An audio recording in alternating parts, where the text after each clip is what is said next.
Right, so to begin with, just sitting comfortably and have a little think about your posture.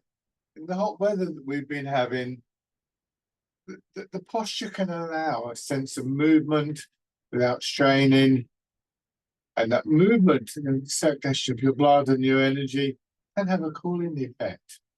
So it's still possible to exercise and to get a sense of releasing that sort of stagnant heat that can so easily build up, in our bodies when the hot weather hits us. So a little bit of weight in your feet, about a third at most. Through the front of your body, supported by your back.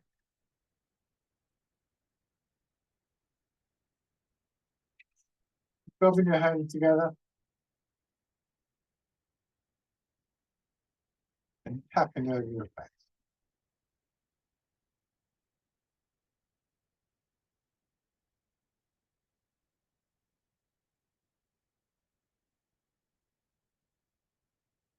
And then over your head and neck.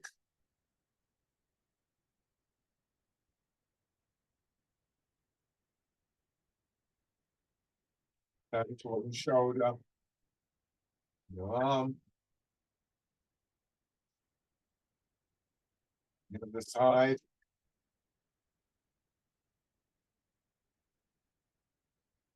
Part of the chest. Your belly.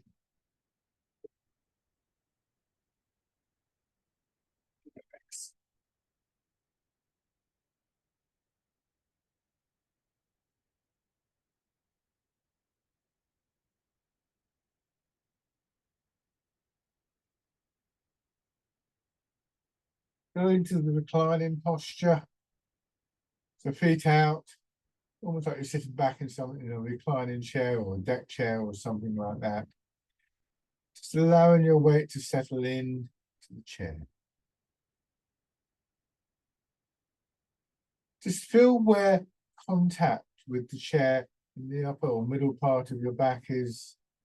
And in that area, upper back, shoulders, chest, very gently sort of pull the muscles in. So tighten up a little bit and then slowly release. When you tighten up, it's not a strong movement, just enough to feel the change in your body, in particular the change as you go from tight to release. Notice how your body opens up in that area, and how you get this feeling just dropping back, feeling a bit more heavy in the chair.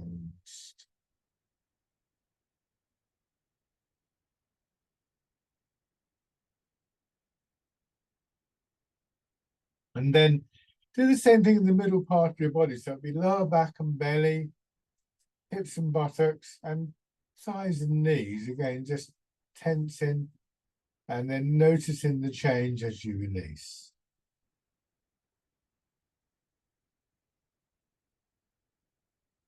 And particularly with this middle part of the body, noticing the change, not just in that area, but how that affects the rest of your body, your feet, your shoulders, chest.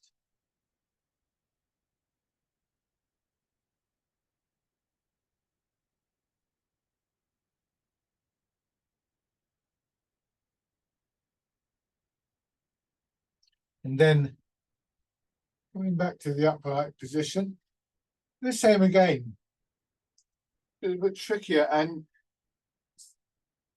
just find a posture where when you get that feeling of releasing, dropping down will take you into that space between your feet and your hips. So you're slightly tilted forwards. Again, there's about a third of your weight in the front part of your feet.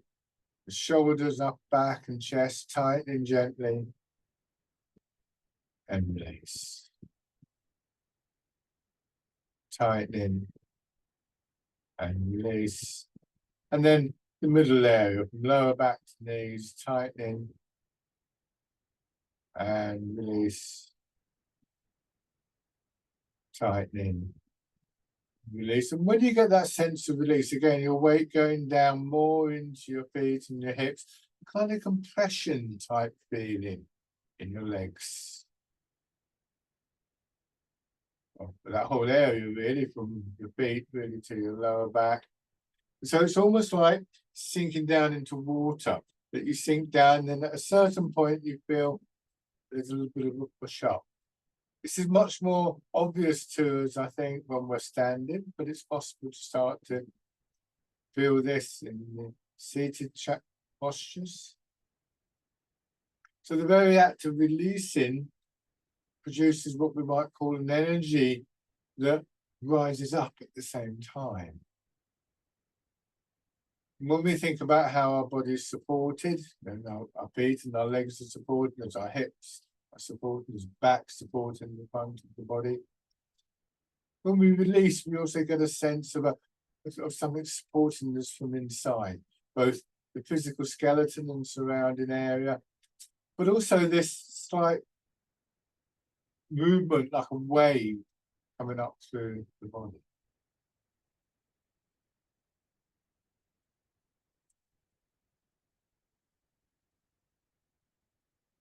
And slowly turning your head.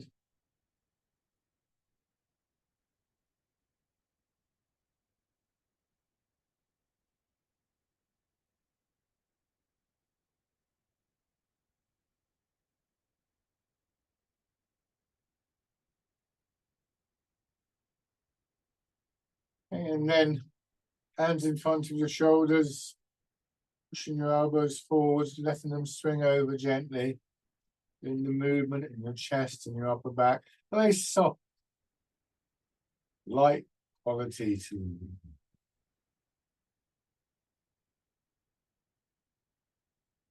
So ideally, there is no resistance or no strong resistance to the movement. When you push your elbows up, there's going to be an extension there, but it shouldn't feel as though you have to strain for that. And then your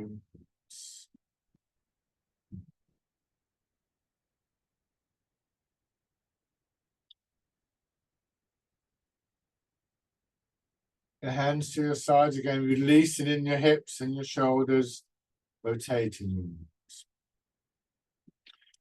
Every now and then refer back to that feeling of releasing. And at first, that's very much a kind of physical thing, the muscles tensing and releasing and so on. But it will gradually permeate the quality of the movement, the flow within your body. This idea of following the path of least resistance.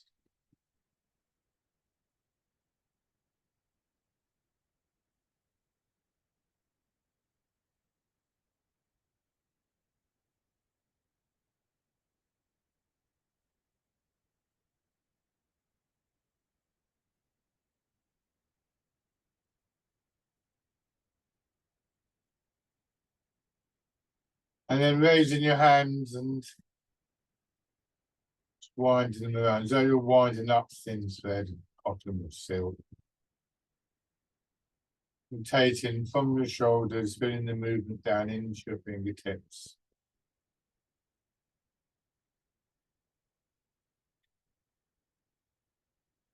Go back the other way.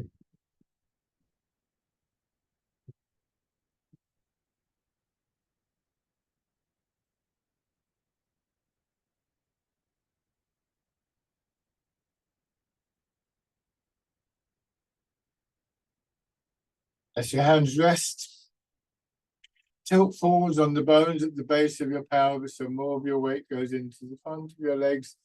And again, the compression and then the push back, pushing your head and your shoulders up.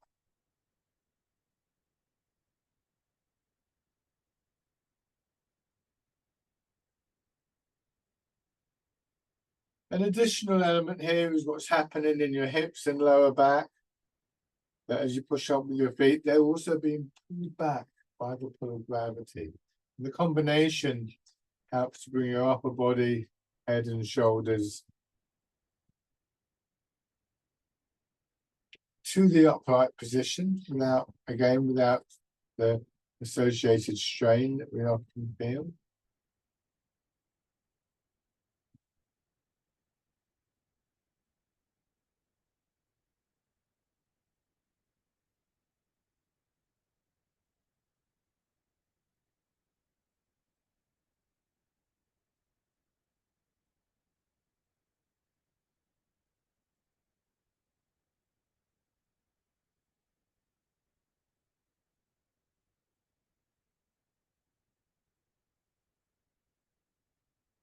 This time turn as you go forward, so more of your weight goes into the leg that you're turning towards.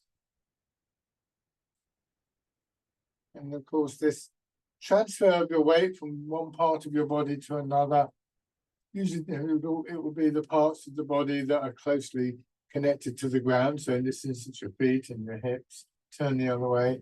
This is a major driving force for all of the movements. So even in the chair, we're looking to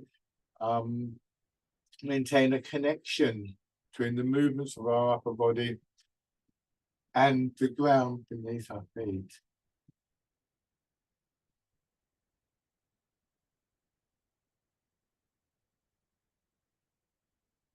And then this time, turning in the center as you move. So you draw your head and shoulders round in a nice smooth circle. You want to feel that that circle could fit in again to that space between your feet and your hips. So you don't want to go right out here, because now you're subject much more to the pull of gravity pulling you out of the chair.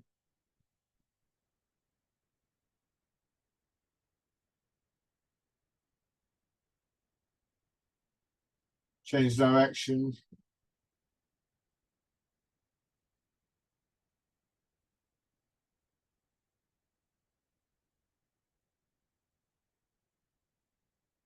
And change direction.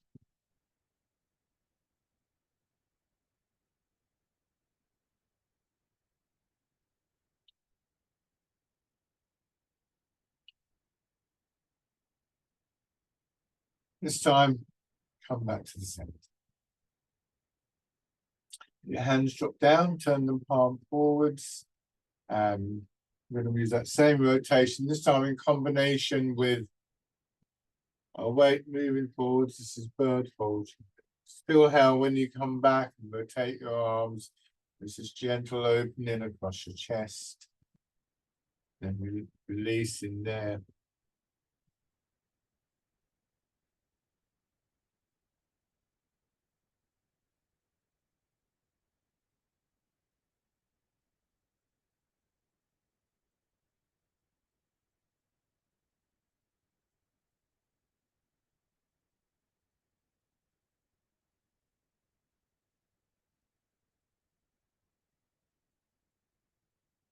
One more time. In the forward position, leaving your hands facing palm back. This time they just follow your shoulders and begin to swing a little bit in exercise fisherman cast net. As we'll see later, this first series of movements very much dependent on the movement of your weight alternating between your hips and your feet, as per the exercise that we did a few minutes ago. And that means that the energy, the momentum, has a chance to build up in your arms.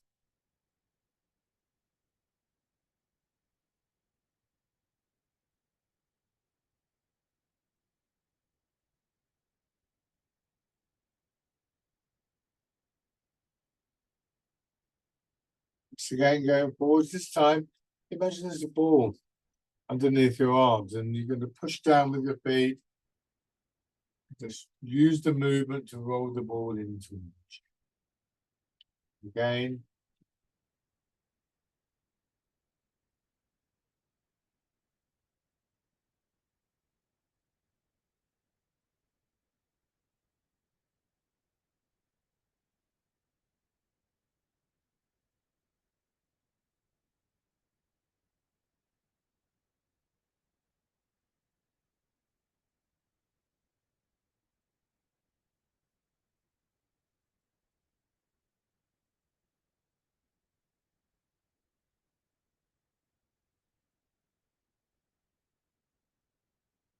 Back extending, contracting, pushing, moving from, if you prefer, ground beneath your feet. From Slight pressure in your hips against the chair as you release.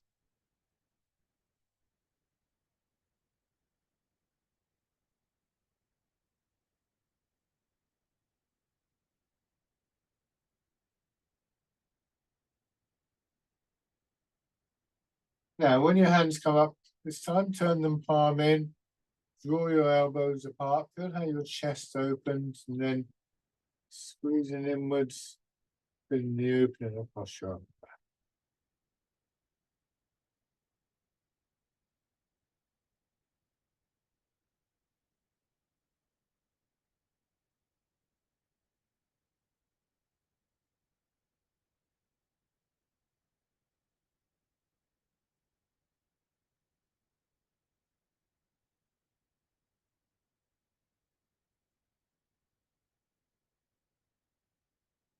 One more time, backwards and forwards.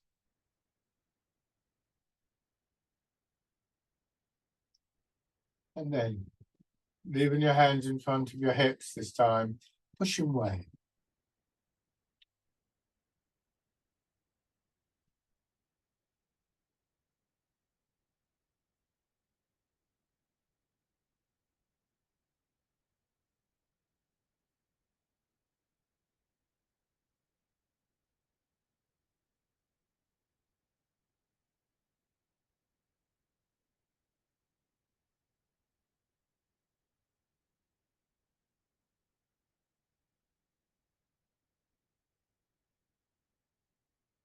More. At the end of the movement this time, roll your fingers into a hollow fist, so very loose. Keep your hands at the same height, but rotate them as you come back and rotate them again as you go forward. So they're palm down in the forward position. It's close to palm up, the real position as possible.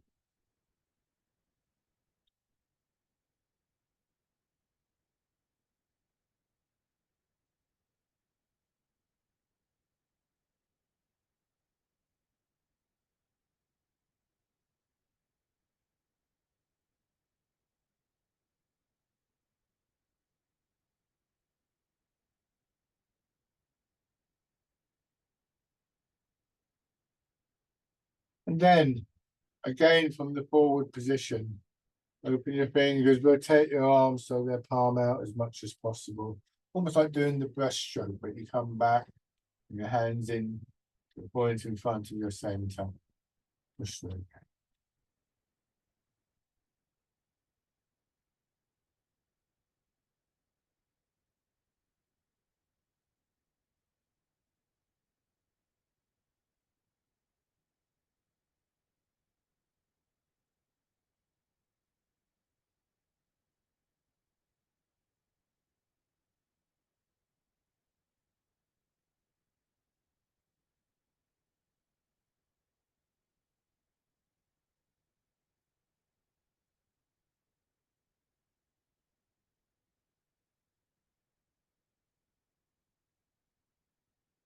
Let's do one more, coming back. Turn your hands palm down as though they're resting on a table or on the ball. Turn, let your hips drop back, pelvis tilt forwards, drawing your hands around in a nice smooth circle with the exercise position.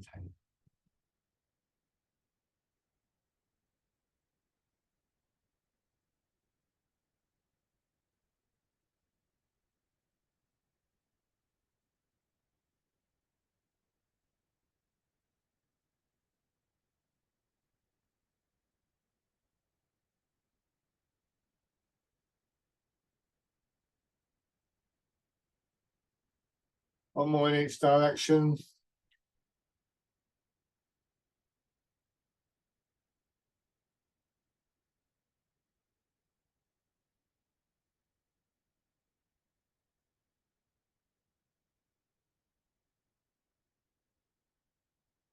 Bring your hands back into the center. Turn them palm up and then a gentle push down through feet and hips together. Create the upward movement. It pushes your arms up and then gently drain.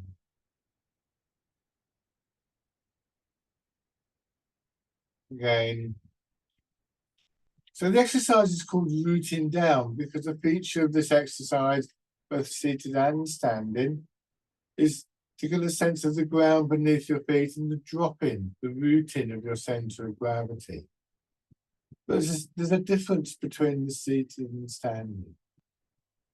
You do the standing later, but it's a question of letting your hips drop, feeling the weight flowing down through your leg. Almost at times it can feel as though the feet are sinking into the ground as a consequence.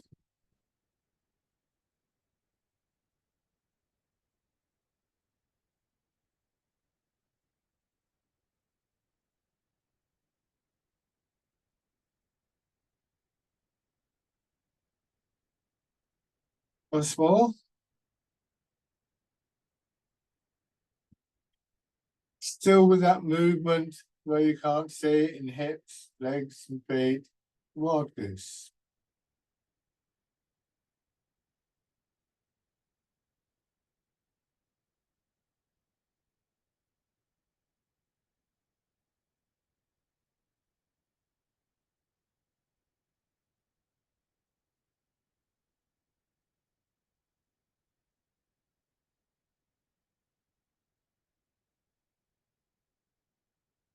And another change. This time your weight does go forwards a little bit again, and then back into your hips, and then that same push up, parting your clamps.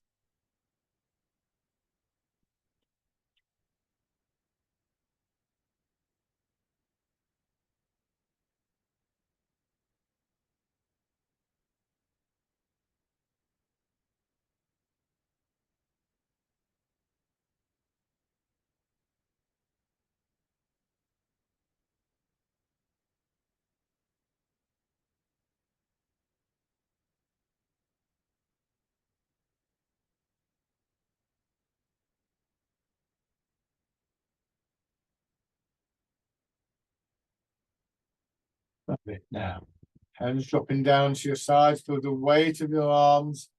As you sink down, there's that compression in your hips, legs, and your feet, which then expands, coming up through the side of your body. This is dragon plucks the stars from the sky.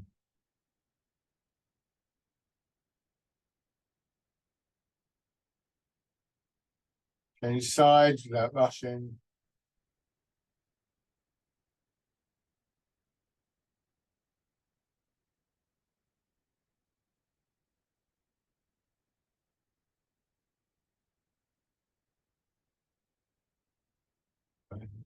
Twisting the shoulders a bit there somehow.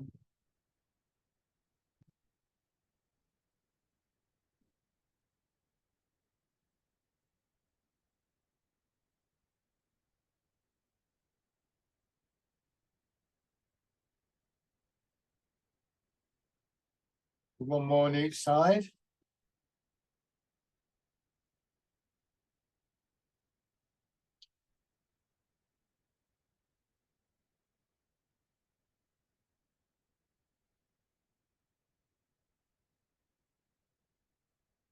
And then we're going to do both hands together. Bring them around so that they rest in your lap, a little bit in front of your hips, and then expanding, pushing your arms up. And slowly down.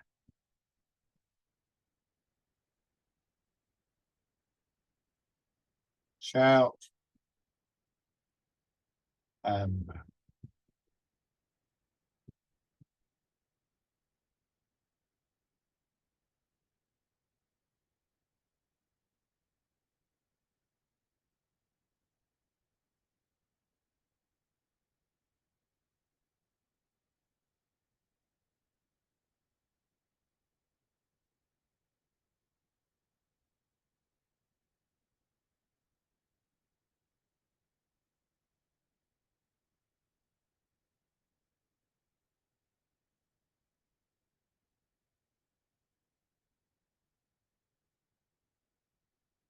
it's time.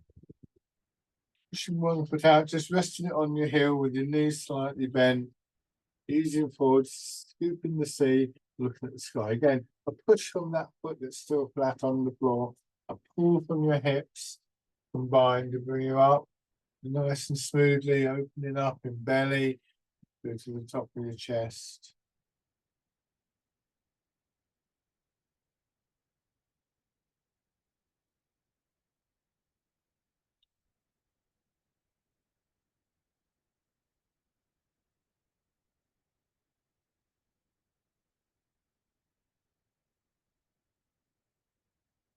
And then from this position, again, a loose fist in both hands. Think back just a little bit, push yourself forwards.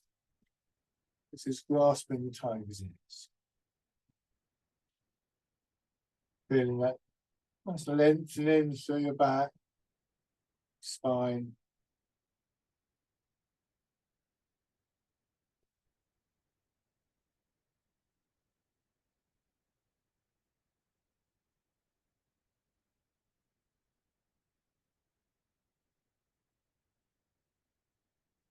One more time.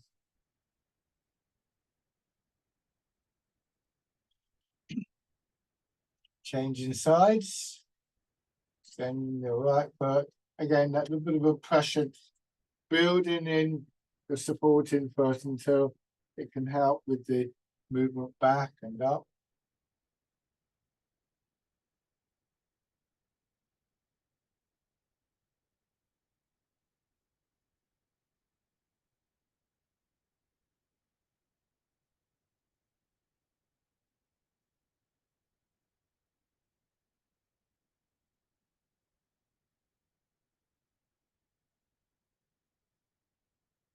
And changing.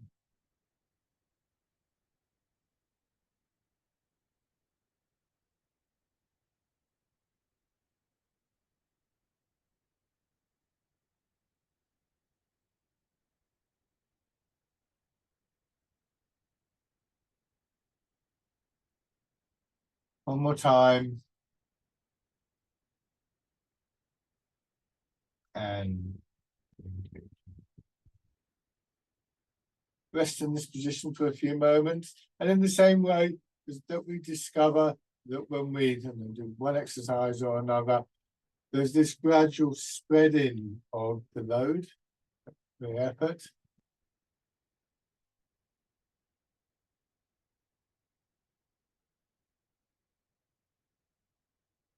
But no one part of your body under strain, simply to support you.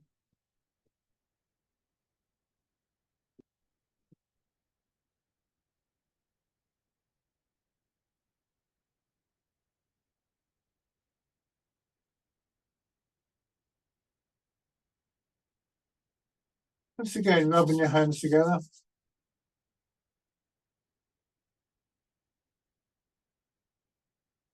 Tapping over your face.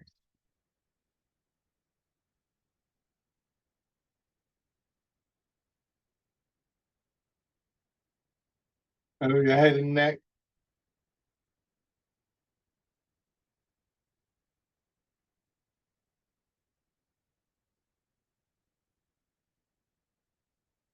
Down to one shoulder. Use the palm of your hand or your fist, whichever is more convenient for you, and your arm.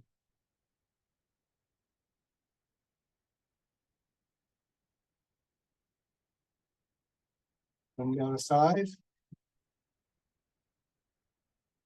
Your arm.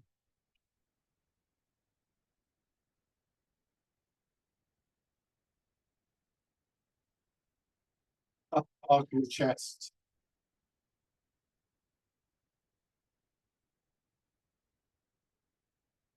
Your belly.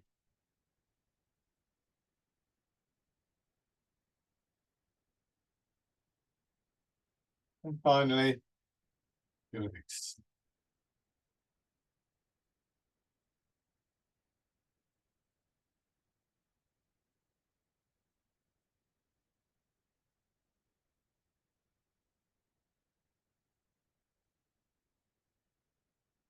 Okay. Push your heels up. Just sort of getting a sense of movement back into the calf and thigh muscles in particular.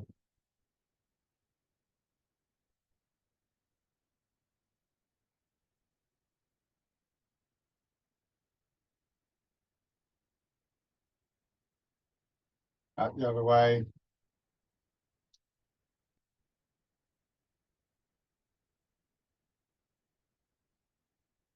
And then sitting again. And before we stand, giving yourself a few minutes to once again appreciate some of these qualities in the posture, the support, the movements, maybe the feeling your breathing.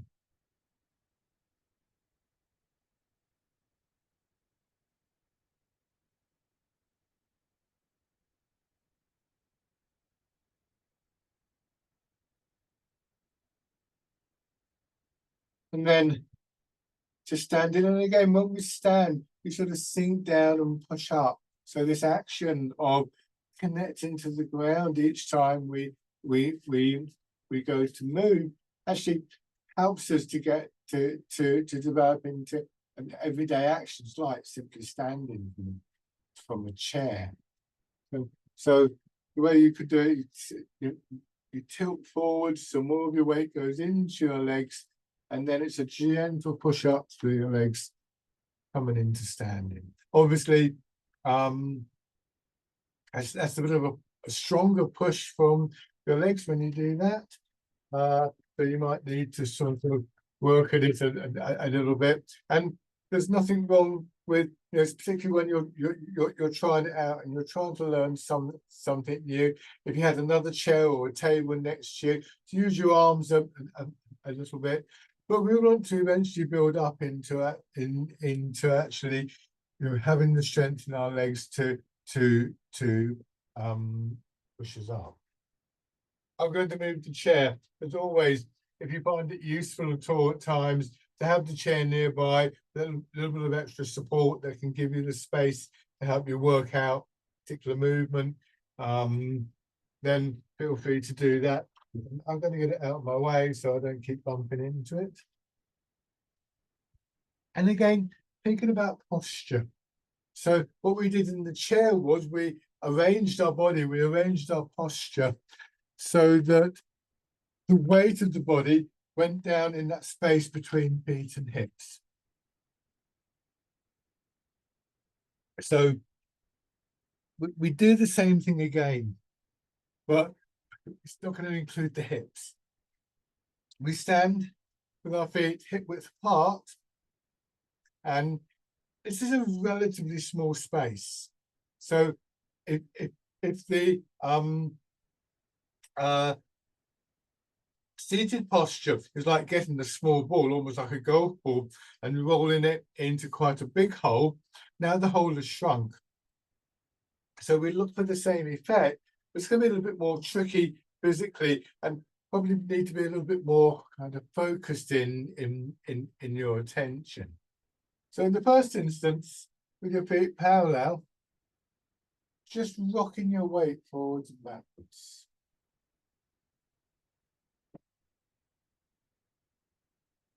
Come a bit closer so you can see. The pivot point is in my ankles, so I'm not bending my hips or taking my head independently forwards.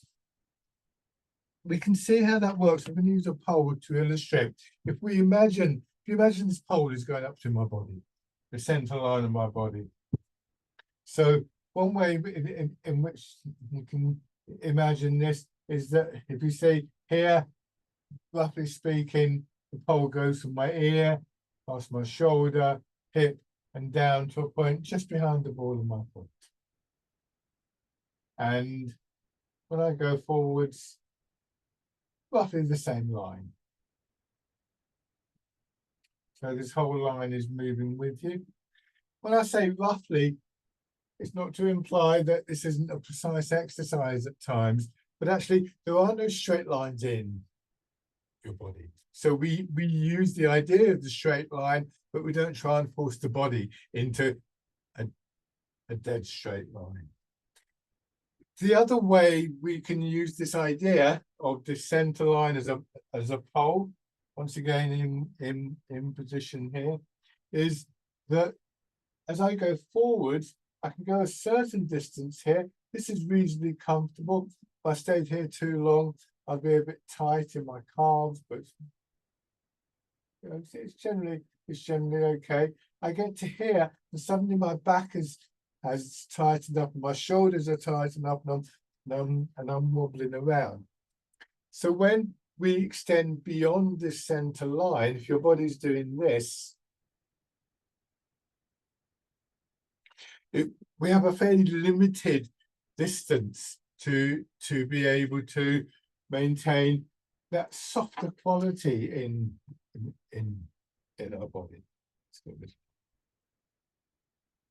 Roughly speaking, that will mean that your weight will travel in your feet from the balls of your feet to the front part of your hips.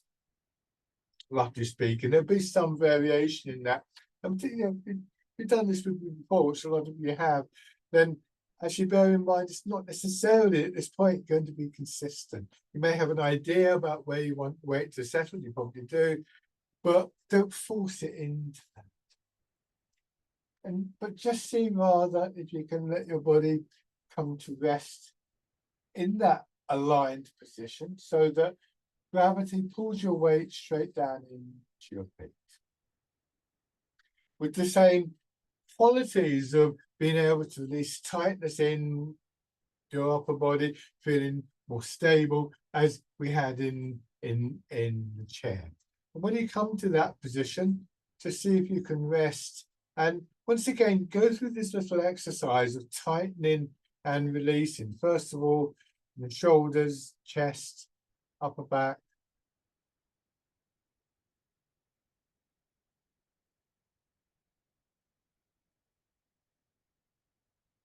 And then in lower back, belly, hips and buttocks, thighs and knees. Really focusing on that sense of just sinking. The feeling of movement downwards through your body. This is rooting down.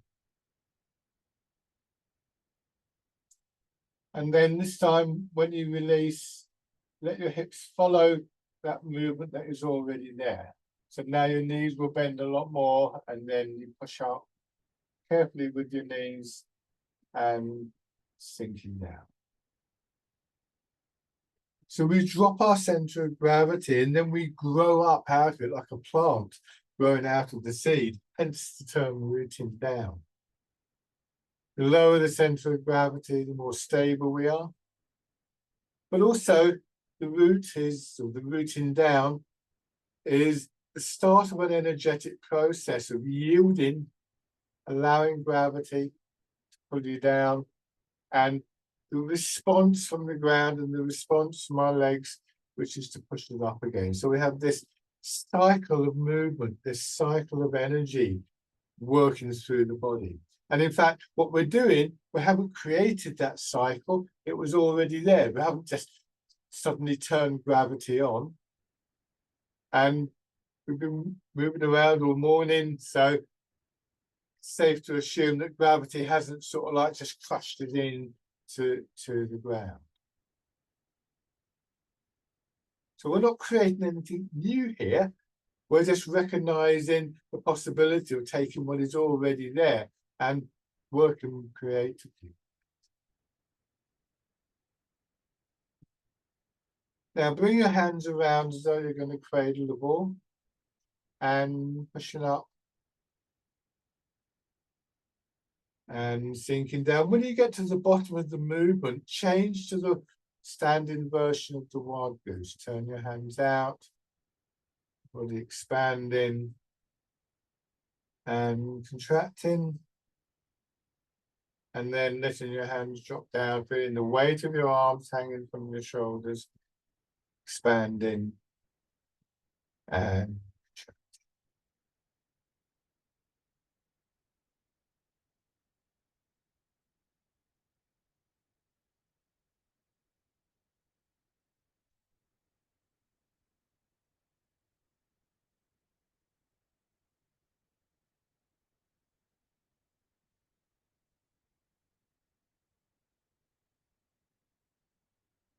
so with parting the clouds, we get this lovely sense of expansion from the soles of our feet with the tips of our fingers.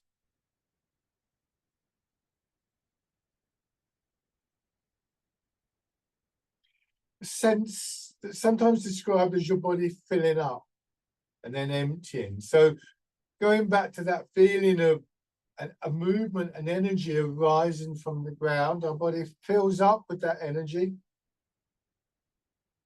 And then the energy sort of drains away, taking tension with it. And we start the whole process again. You may find that your breathing begins to match that.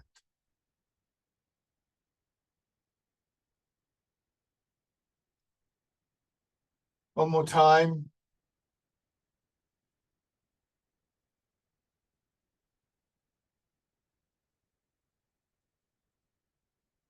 Good, and shake it.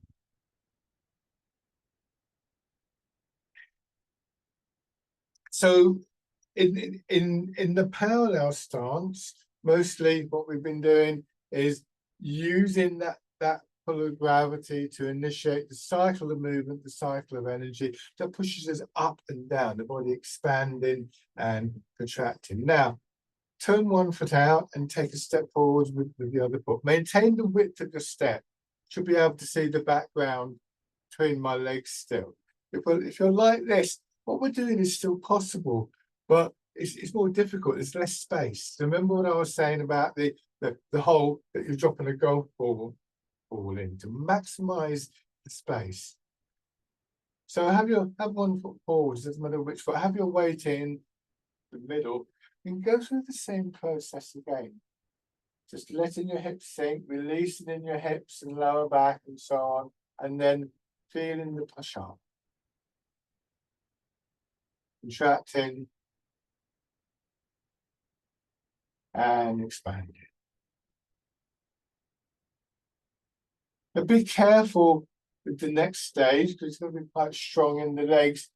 Do this with most of your weight over your back foot. Just a couple of times, just so you get the feeling for this.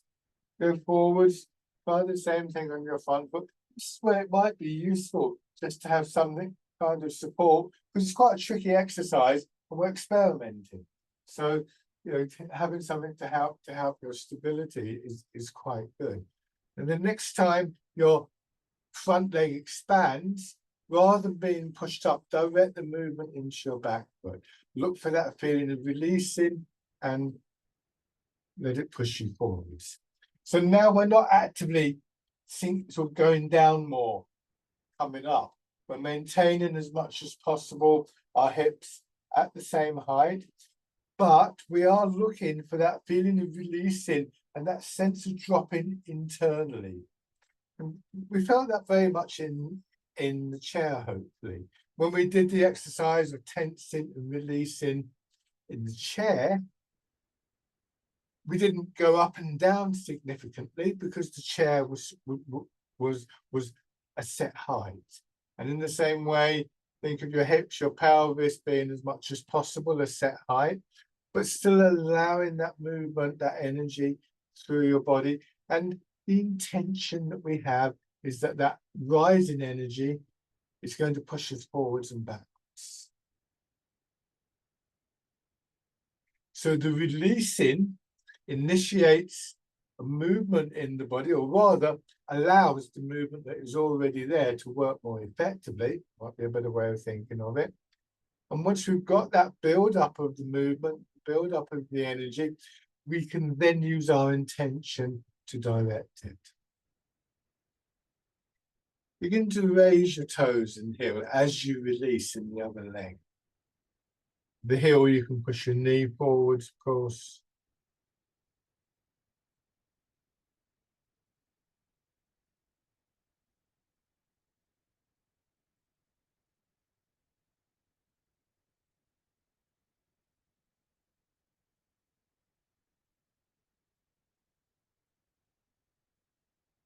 And then stepping in.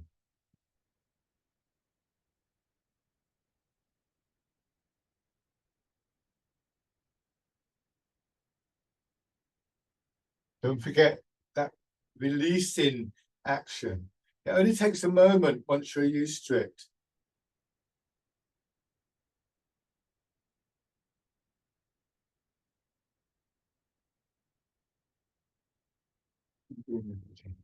So that releasing, particularly when we release around the central area of the body, is the thing that starts to give us the stability.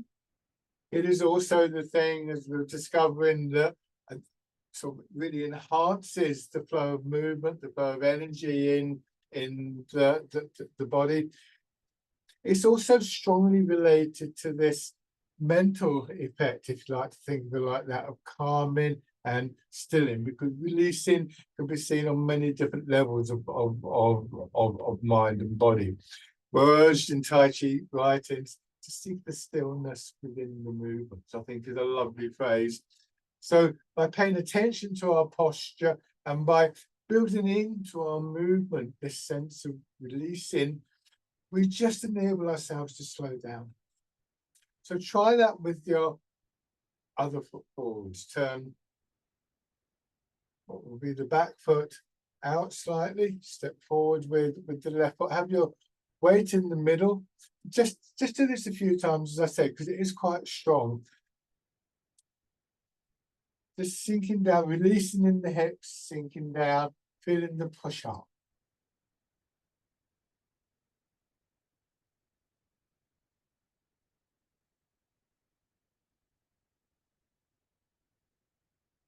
Now, gradually, this time, make that a smaller movement,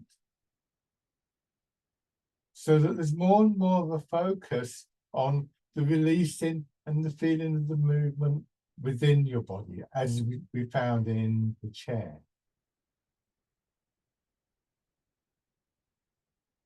Until eventually, ideally, your hips don't go up and down. In practice, they may well do that.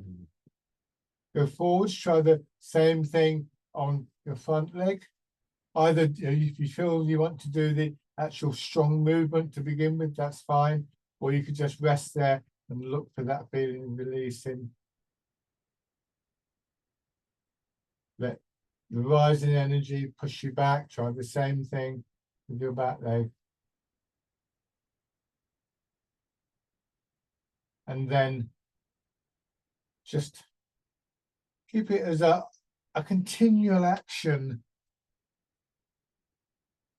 but punctuated by these split-second moments of just settling in mind and body.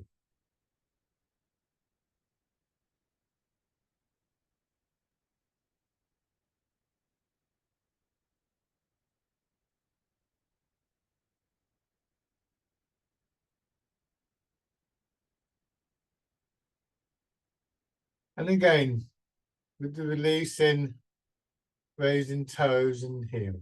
And again, something else we might notice is that when we go forward, we release in the front hip, but also in the back hip.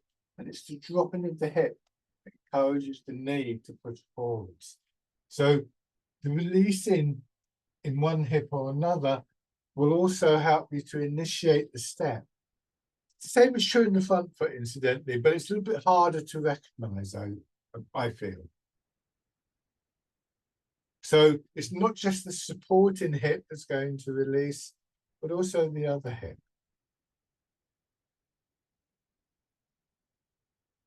Stepping in.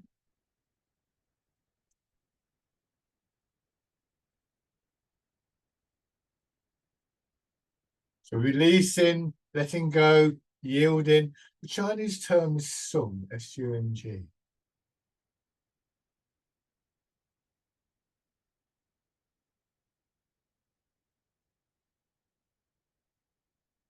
And this time, just taking a step through, either forwards or backwards, depending on where your space is.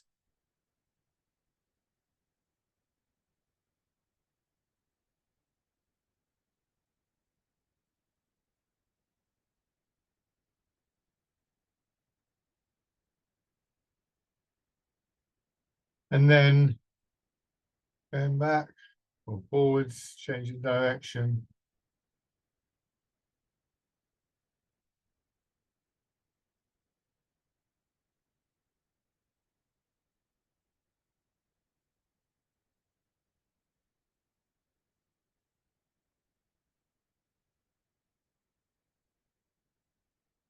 Good. And shake it. Have your right foot forward. So mirror my movements this time. Starting in the back foot, going into the standing version of fisherman cast the net. This is a movement where that releasing feeling just pushes us forwards and backwards. We're looking forwards, of course, we're facing forwards, and our arms are swinging forwards and backwards. So it's a very literally straightforward exercise. We can feel how that movement, that energy, not only goes into the other leg, but sort of expands through our back and out through the front of the body.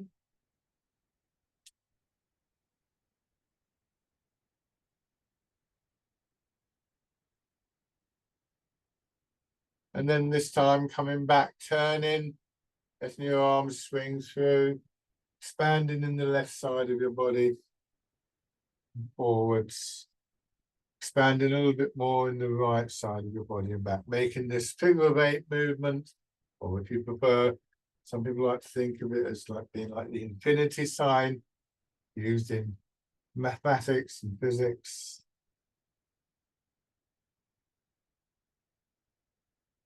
Still releasing, and not only in your hips this time, but also in your shoulders.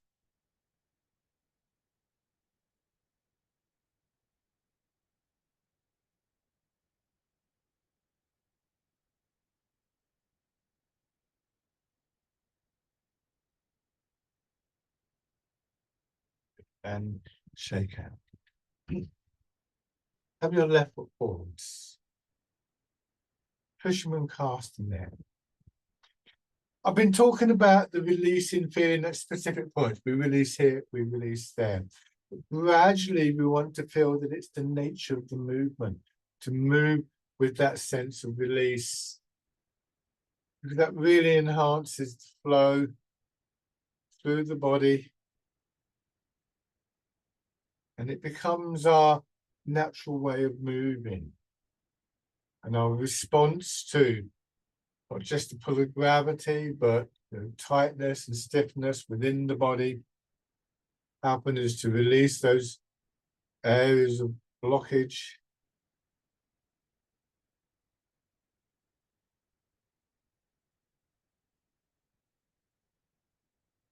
And then with the figure of eight movement.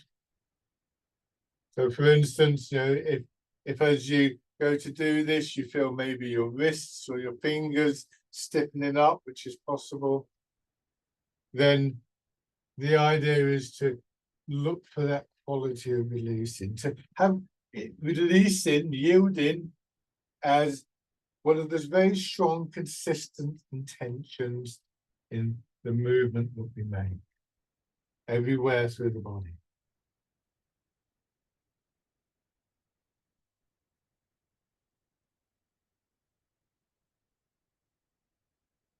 You turn your front foot out if you're going to go forwards. If you're going to go back, it's already turned out. But this time, bringing the stepping into the movement, bring the empty foot in, plant the foot forwards. Same thing with the other foot now. And only then, if you're comfortable with this, don't do it if you're not. But look for, if you can, just raising up the knee and step through.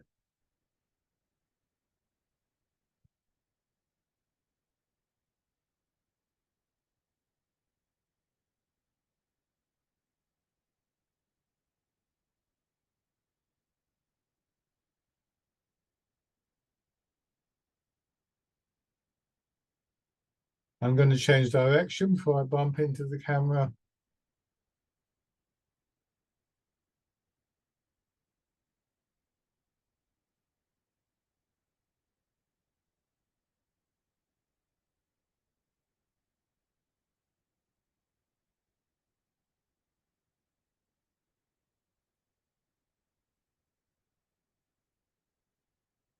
One more time.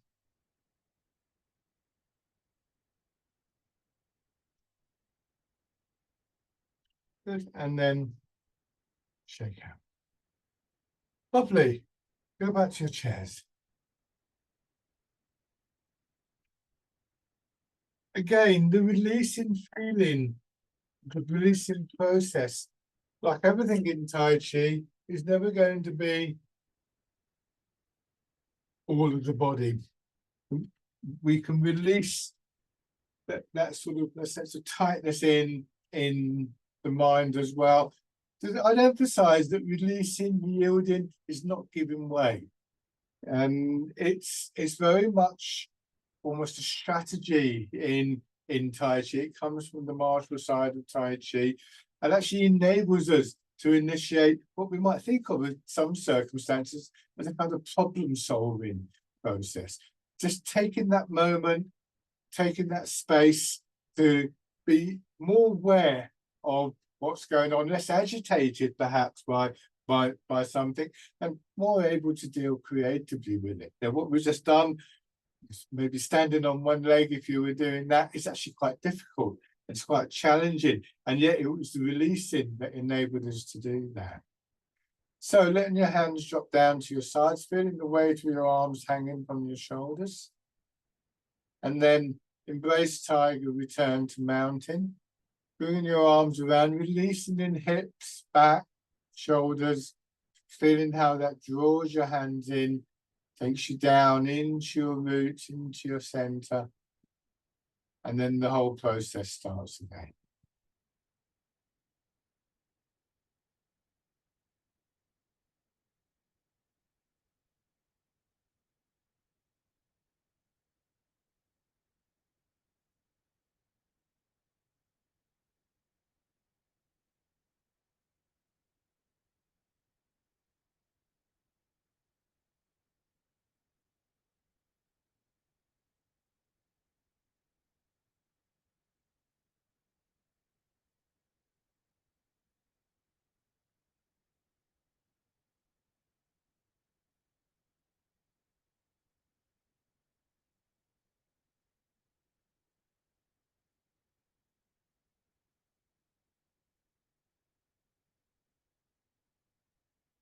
And then come into rest.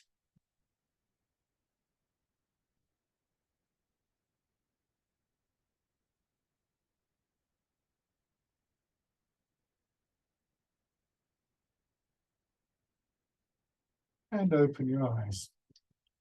Thank you very much, everybody. I have to say that session went very, very quickly for me. I thought I was going to run out of time. So take care in the hotter weather, of course. But think about what we did with posture initially, how the posture can actually help us to not let that heat build up so much in. Thank you very much for coming along. Oh, thank you, Mike. That was